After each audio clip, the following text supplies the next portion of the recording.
How come in Finland that this learning atmosphere is super strong? After you finish AI course, you start up another courses and then it's also free. Lifelong learning and life-wide learning. I literally did it on my way to work. We are not hyper-competitive, but hyper-collaborative.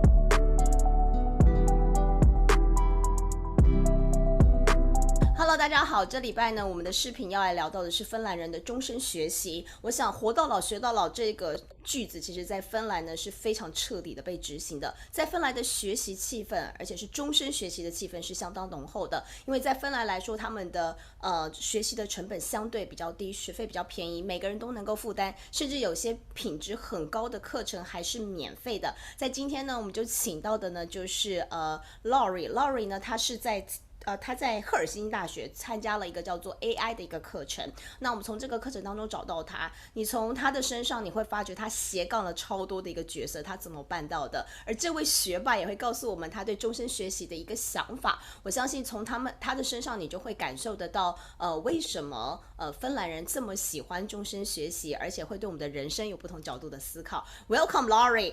Hi. Hello.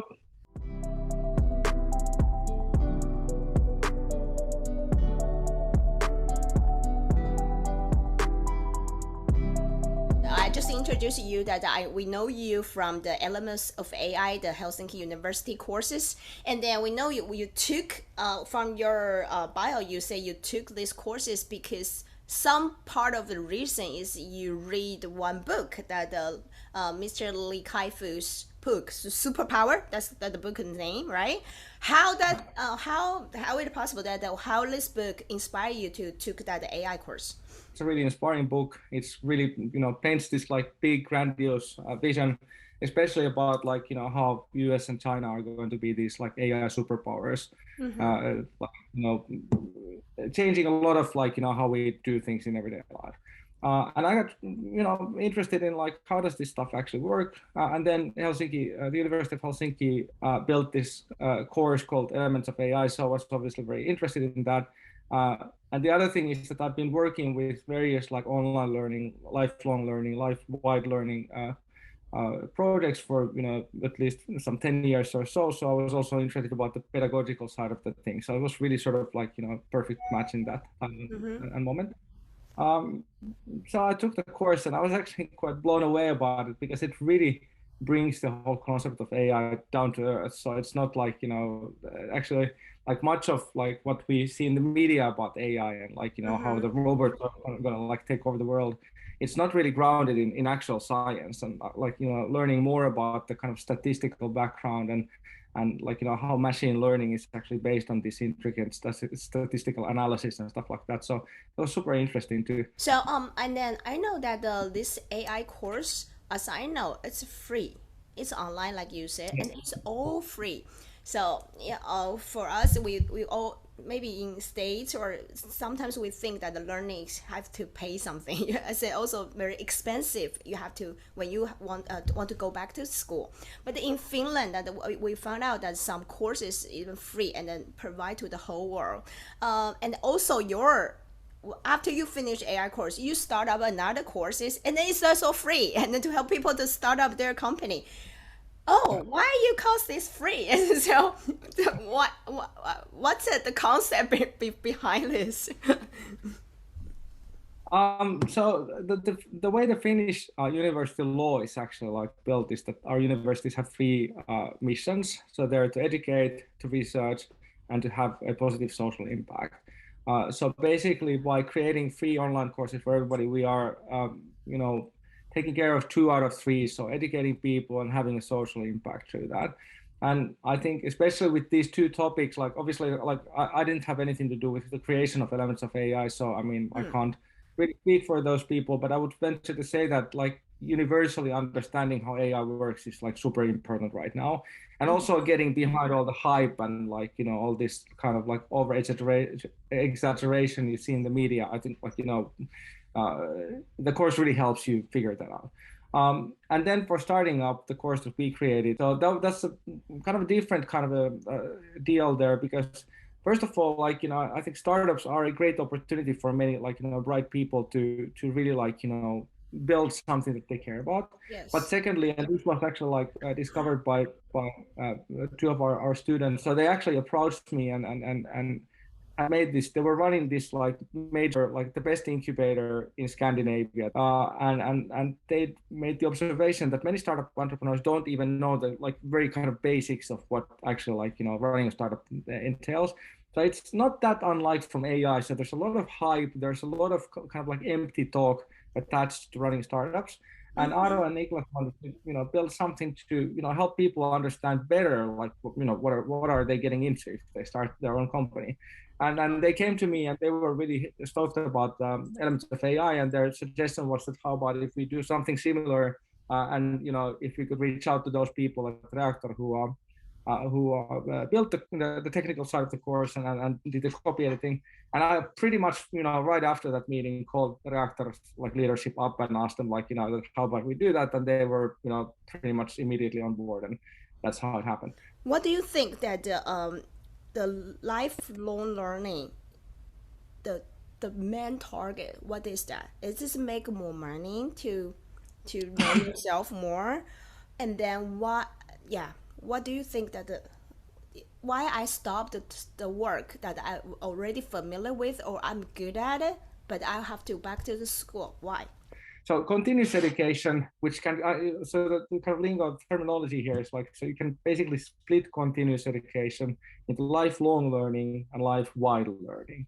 And lifelong learning means, that every now and then, like what you described, like, you stop working, you go to, do an MBA or something, or like, in your work, every now and then you go to, a course that takes 2 weeks of time that you're not working at that time.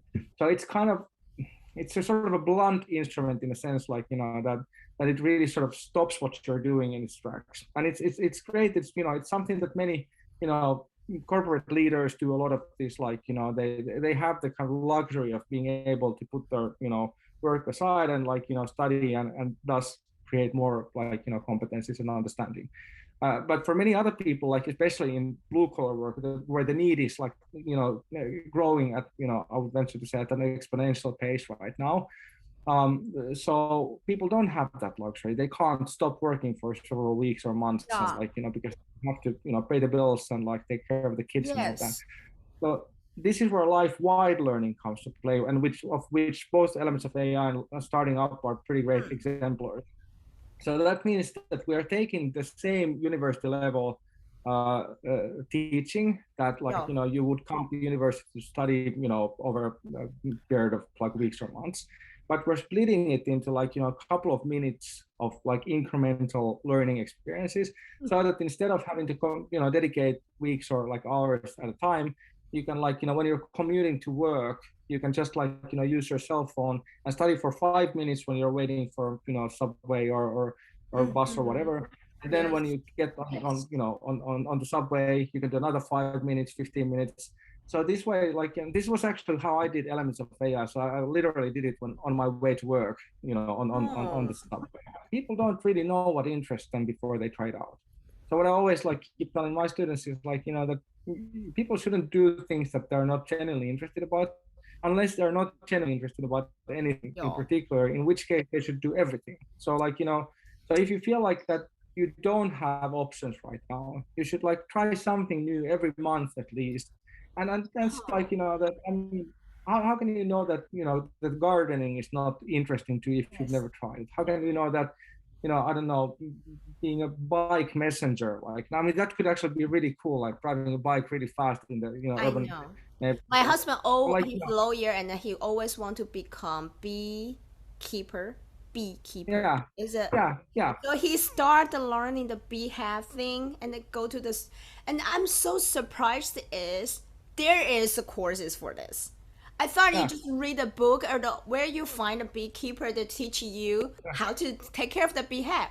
And then he said he definitely find someone online in Finland, in Helsinki, and he opened a course for this. And then so he's so excited, and then he showed me the class timetable, just like step by step. On this part, you just read the knowledge from the book and the information that he provide to him, and then the the last week, few weeks, he has to go to his farm to see the beehive, and then take care of how to take care of the bee, everything. So this part is also bold, just like warm me is. How come in Finland you really can find everything easily?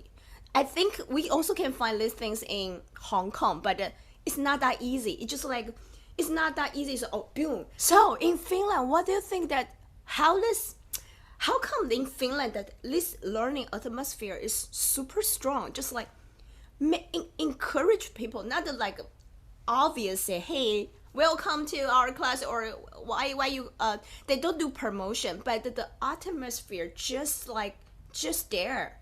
Why you think that? Why in Finland? For me, I moved here 3 years old. I do feel that in other countries you definitely encouraged by making more money, making money is just your goal, just the society just made you feel like that, or wear more fancy and fancier, so something like just the society give you some signals.